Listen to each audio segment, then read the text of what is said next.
right, friends, it's showtime. Who's ready for a show today? All right.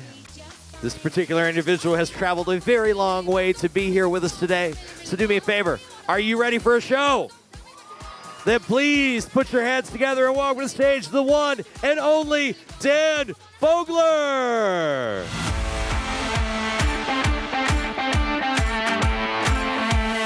Sunday.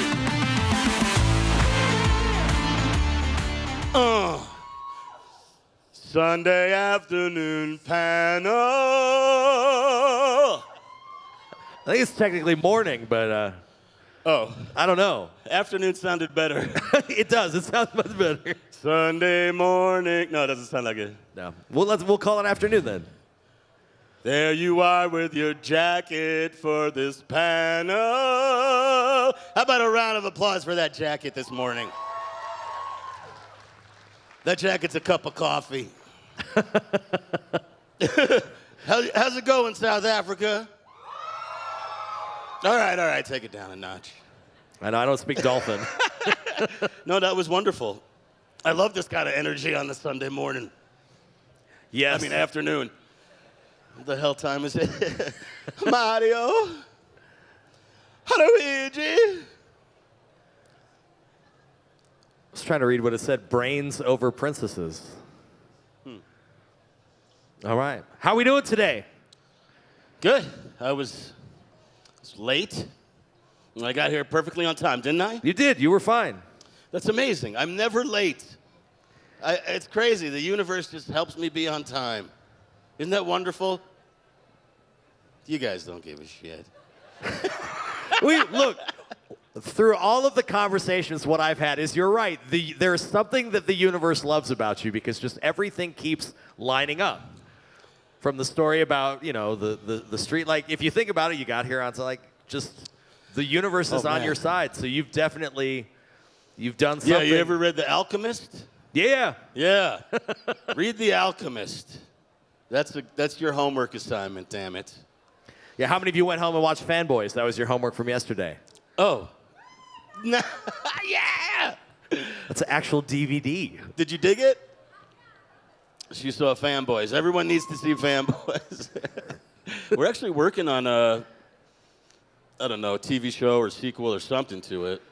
It would be crazy not to. Yeah, we that was kind of the fun thing when you watch some of the reboots and the redos of stuff, and they make it relevant to what's going on today. Because fandom, when Fanboys come out, was just kind of in its infancy, and now, here we are. You're in South Africa. I am. They're over it. They're done.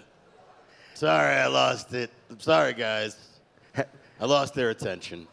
Have you gotten to eat anything good while you're here? Yes. What did you have? Every meal I've had was really good. Really delicious, actually. You try anything weird? What did I have? That was weird. No, not really. No, all the tastes were very familiar. I don't know if I was super adventurous. But I'm coming back, man. I can't complain. I maybe travel a little bit more, around because you do these Comic-Cons, you only get, it's like a whirlwind weekend. I wish I had more time. I think I'm going to see some elephants tomorrow. Oh, you're going to love that. They're way bigger than in America. Oh, shit. Like, that's the thing you forget. All of the animals that you see in zoos in America are like half size. Right. Because when they can just go wherever they want, they are giants. And supposedly I can hang out with them or something. And they're really silent. That's what I hear. Like, they're giant, but they're like, you don't see them coming until they're right there. And you're like, oh my God, elephant! So, yes. Of all the characters that you've played in your career, was there anyone that challenged you the most? Challenged. Well, okay, the one that's coming to mind, the first is The Walking Dead, which was, ow!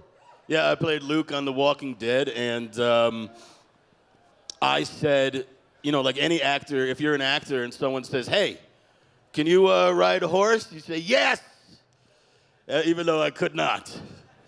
And so, ooh, me on a horse is not pretty. But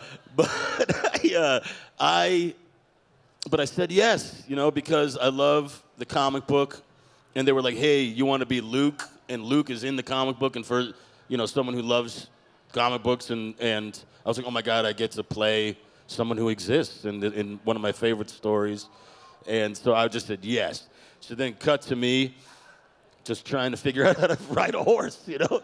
And the last time I was on a horse, like I was a toddler. You know, they put me on a horse at some, like, carnival or something, and they were like, go, you know, like I guess you like ride in a circle or something, and I was having like allergies from the, like from the horse. I was like, hey, I don't like it, and then so that's what I associated, bringing that to this experience on The Walking Dead. But then I got on the horse, and the trainer was so good. They were just like, listen, man, just match the energy of the horse. Can you do that? And I was just like, oh, shit. This is like fucking Avatar. I got to plug in today, you know? And so I sat onto the horse, and I just felt the horse breathing, and this is like massive horse. And I was just like, I am one with the horse.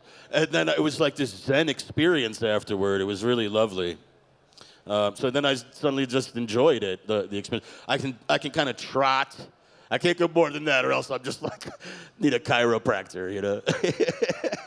Just hanging out for dear life. Well, probably don't try to ride the elephant then. I know. I don't even know if I'll be able to get up there. I need like a grappling hook or something. So you're clearly a fan yourself. What are you a fan of? Like, what's your fandom? Okay, so when I was a kid, I was collecting, like, first on the list. I was just thinking about this the other day. I was like, man, I had like a G.I. Joe action figure obsession. I was just collecting G.I. Joes like crazy. And then came Transformers. Loved all the Transformers, so that was cool. And then like so in comic books and Star Wars is like my first like real love, but I'm like equal opportunity, like not like in Fanboys. In Fanboys, Hutch is like Star Wars or nothing, you know. And but I like Star Trek. I like me some Wrath of Khan. I was doing a lot of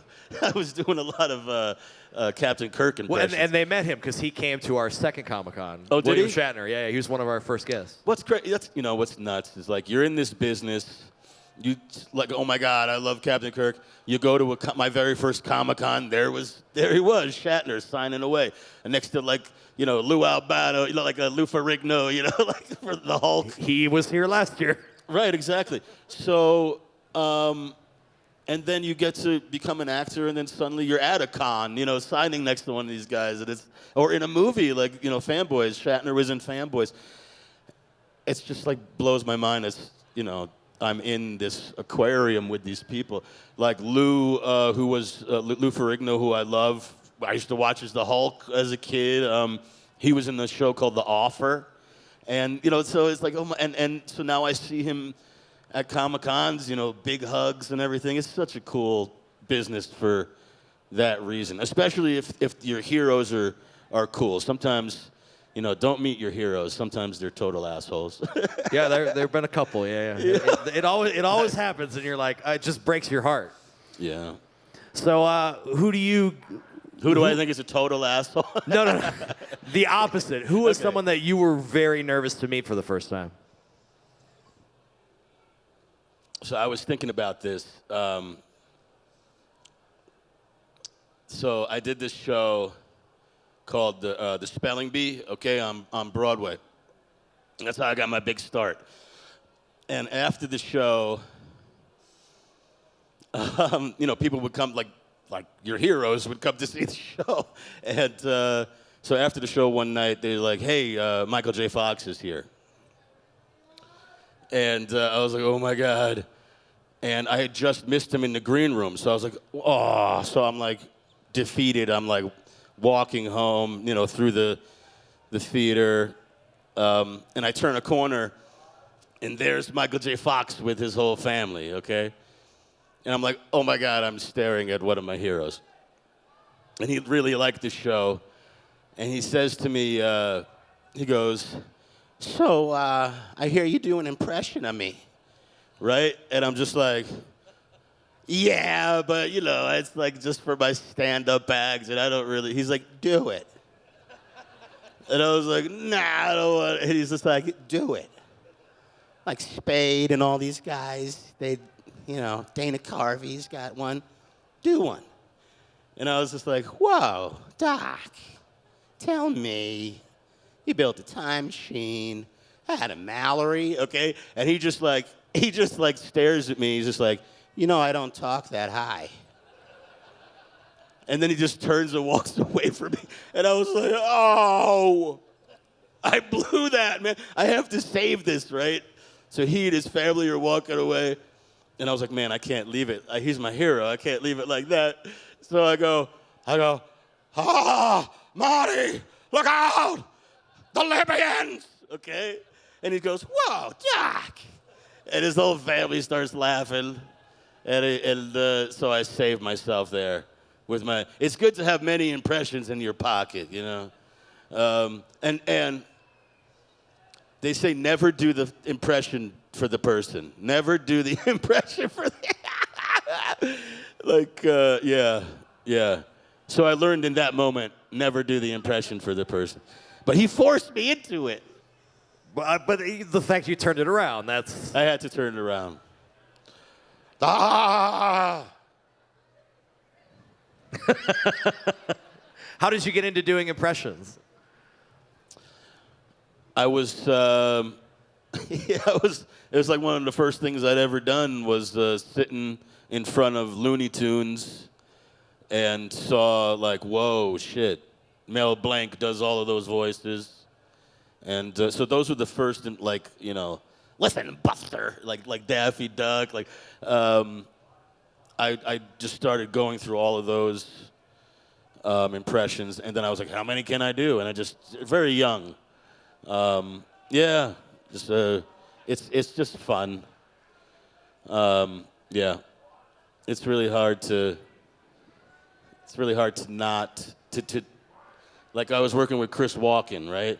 And I love doing a Chris Walken impression, but he does not like it. He doesn't want you to do that. And sometimes, I did this movie, Balls of Fury, with him. You ever seen this movie? 5 people. So, Chris Walken, he'd do something, and I think it was amazing, and he'd walk off set, and I'd be like, oh my God, I love it when you were just all, and I'd start to do the impression, and then I'd change it to something else, and he'd be like, Dan, what's wrong with you? And I'd be like, nothing, because he said, Dan, it's fine if you do the impression, just never do it before a take. And I was like, okay. He's like, Jay Moore would do it before a take. I hated that. And I was like, okay, I'll never do it before the, but I have so many, oh my God. I love you like Walken? Yeah. You guys like Chris Walken? And I've heard a lot of people try to do his voice, including some big name voice actors. Yours is really good. Thanks, man. Really. I spent some time with that guy on that set. I had the last, basically half of the movie was in Fang's mansion. And so I would just ask, he would just be sitting next to me in the cast chair. I was like, I gotta ask him questions. And so it was cool, man. I would just ask him things to hear him speak. What'd you think of craft services today, man? Oh, Dan, the artichoke dip. It's so good. I'm gonna steal the recipe and just eat artichoke dip for the rest of my days. Yeah, you can clap for that. Yeah. Hey, you're not clapping, sir. You should be clapping. You can't sit in the front row. You with the blue shirt. You looking around with the blue shirt. Class right. Nothing like bullying the audience. That's right. Yeah. I'm going to do that from now on. You're not laughing enough. Better. I'm Batman. I match this couch. So are you working on anything coming up? Have you been auditioning? Always. Like, what's going on? I mean, Constantly hustling to feed my family. I'm gonna hunt one of those Kellogg's birds. Just rip its feathers off and bring it home in my luggage. Cook it. It's good. Tastes delicious. What am I doing? Oh, yes. Yes, I have a show out now called The Rainmaker, which is really, I had a really great time doing that show. It's like a legal thriller, based on the John Grisham books. The Rainmaker, the movie, this is basically a continuation in series form. And I play like a bit of a vigilante, like a bad guy in it, you know? And I really enjoyed that. It's okay, man. No, what I think is really cool about you is you're never like when you see Tom Cruise, he's always Tom Cruise. When you see Tom Hanks, even when he's trying to be Walt Disney, it's still just Tom Hanks. But you've run the gamut. Honestly, I've never watched Tom Hanks and not seen Tom Hanks. Really? No, I just always see him. But you have the ability to go from like comedy to drama to action. Like you've kind of run the gamut. Like you're not really I watched The Offer and you popped up and I was like, man, this is not someone I'd ever expect to see in the show, but it was fantastic. So. No, it was kind of a Yeah. It's you get these opportunities and you can step up and what's funny is I went to college for this. So in college I was Uncle Vanya, I was Hamlet, I was like all of these I did all that already and I played characters that in my 20s that I should be playing now. So I was very well prepared. Like I got out of college, I was like, I can't wait until 20 years, until I can actually play these goddamn parts. And so here I am. I'm ready to play these parts, and I'm prepared for it. And so you're definitely getting them. So I'm getting them. Which is knock on wood. Well, because if you look at the beginning, like if you look at Fanboys, that's a very different character from Fanboys is very close to me. And then you got like Francis Ford Coppola is fucking Francis Ford Coppola. Yeah. It's crazy. I pinch myself being like, oh my God, I got to play that guy. I got to play, Albert Grossman, this like major manager of Bob Dylan in the movie. Like, you as an actor, you're climbing these. I'm climbing this mountain. You get to a precipice, and you're like, okay, man, I can keep going here. I can keep going here, and I'm just sometimes really surprised at the precipice that's given me next. I'm like, holy shit. Okay, where do I go from here? So I got to do House of the Dragon, man. Could you think that I would go on the House of the Dragon? But I was on House of the Dragon. Sitting there going, what the hell am I doing? But I had a great time. And we'll see what happens. We had a lot of fun, man. And I think Manderley is Satoran Manderley is hysterical. And I think that, I can't say anything, but I think you guys are going to really dig it. It's a nice, fresh, new ingredient added to the show. That's what I have coming up. And then I'm working on movies. About to shoot a couple movies in the fall. Yeah, I'm busy, brother. I'm busy. That's a Not blessing. as busy as your jacket. Hey, man, I try. But I'm fucking busy. Well, that's good. Then maybe you can put your kids in college. Say what? Maybe you could put your family through college, something like My that. entire family. Yeah. That's my goal. Everyone. But I was in college. I don't care. You're going back. Everyone here is going to college. Nice. I know you're on the very Oprah-like couch. It's You like hard that? not to get up. Should I start jumping on it like Tom Cruise? Yes! Yes! So do you have any final things that you want to leave with our friends of South Africa here before you leave us on the stage for today? How about a song? Sure.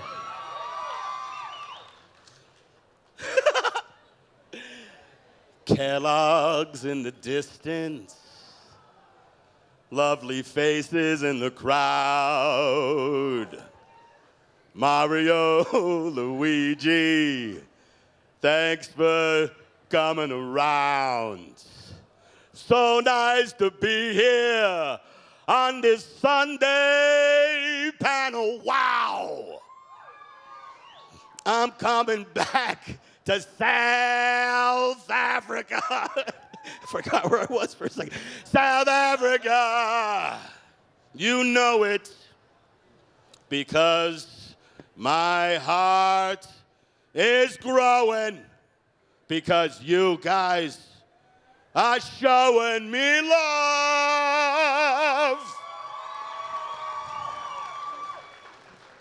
But for real, I've always wanted to come here, and this has been so lovely, and I can't wait to come back. The weather is perfect for me, and I'm bringing my family, and I love you guys. Thank you so much.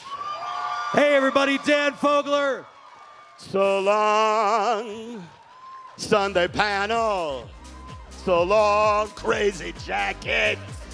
Love your shirt. I love the genie. Goodbye. Thank God the mics didn't cut out.